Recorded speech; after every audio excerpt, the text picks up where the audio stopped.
Foundations of Amateur Radio.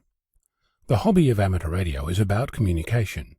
When you go on air and make noise, you initiate a communications channel, sending information out into the world and hoping for another station to receive and decode what you sent. The channel itself can be used in an infinite number of ways, and each one is called a modulation mode, or mode for short. The popular ones come with most radios, CW, AM, SSB and FM. Those few are not the only ones available. In fact, as computers are being integrated into the radio at an increasing pace, signal processing is becoming part and parcel of the definition of a mode, and new modes are being introduced at breakneck speed. I've talked about Whisper as an example of one such mode, but there are many, each with their own particular take on how to get information between two stations. As you listen on the bands, you'll increasingly find yourself hearing a bewildering litany of beeps, pops and clicks. Some of those are due to ionospheric conditions, but many are different modes that are being experimented with across our spectrum. If you have access to a band scope, a way of visualizing radio spectrum, you can actually see the shapes and patterns of such signals over time, and getting to that point can be as easy as feeding your radio audio into your computer and launching a copy of FLDigi or WSJTX. Every mode requires a specific tool to decode it, and with practice you'll discover that there is often a particular look or sound associated with a mode. Over time you'll confidently select the correct decoder, using your brain for the process of signal identification. Of course, if you don't have access to the library in your brain yet, since you've only just started, or if the mode you've come across is new, you'll need another library to discover what you found.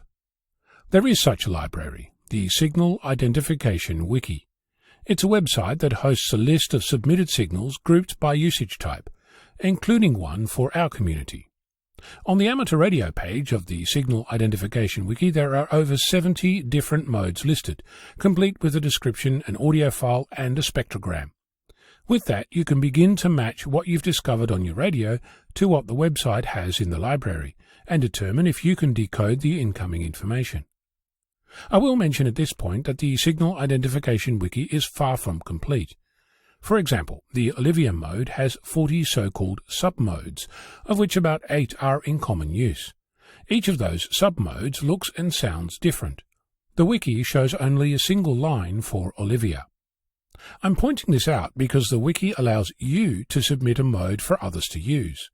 If you have a signal, either by recording it off-air, or better still, recording it directly from the source, consider submitting it to the wiki so others can benefit from your experience. If you've come across a signal and you cannot figure out what it is, there are other places you can go for help. The 4,500 members of the Signal Identification sub on Reddit will happily look at and listen to your signal and try to help. Make sure you contribute some metadata like the time, frequency and location to accompany the spectrogram and audio.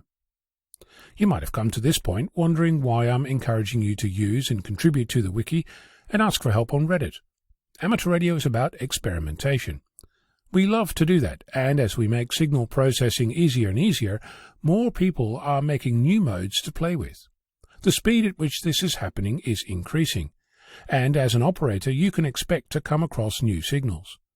I remember not that long ago, it was last month, tuning to an FT8 frequency and the person I was with asking what that sound was.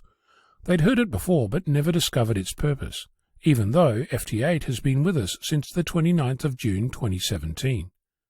What interesting signals have you come across, and how did you go with decoding them? I'm Ono, Victor Kilo 6, Foxtrot Lima, Alpha Bravo.